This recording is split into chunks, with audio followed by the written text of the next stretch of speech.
Say you've been caring for an animal and you actually do have to do that little bit of syringe feeding, and then the next day you go in there to syringe feed it and it wants to eat you, you know you've done a good job. Good afternoon, Tiggywinkles. Alyssa speaking. How can I help?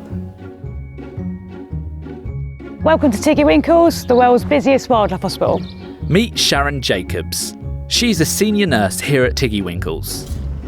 This adorable wildlife hospital is named after a character from a Beatrix Potter children's book, Mrs. Tiggywinkle. But this isn't the place you'd take your sick dog like Florence the British Bulldog, right Flo? This is for all wild animals found injured. X-rays.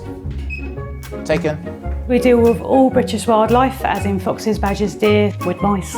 They treat rabbits, bats, big birds, small birds, and very, very cute hedgehogs. Oh, just look at him swimming. They get around 10,000 animals through the door each year with a wide range of sicknesses and injuries. Okay, this guy came in to us about 2 weeks ago.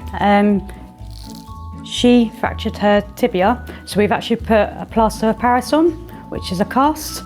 The wildlife hospital is just like a human one. Luckily for the animals, there isn't a waiting room. Any animal that comes through the door, the first thing is they go through triage. So, and literally they are medically assessed there, see if there's any injuries, see if they need a drip, see if they need any antibiotics, painkillers and stuff like that. Within 24 hours, they normally get reassessed by the vet, and any sort of like medical treatment or wounds or injuries or x-rays or anything is normally done then. Once the animal is fully fit, as in medically inside, and we want it to go outside, so if it was a bird for argument's sake, it would go into an aviary, if it was a deer, it would go down our paddocks.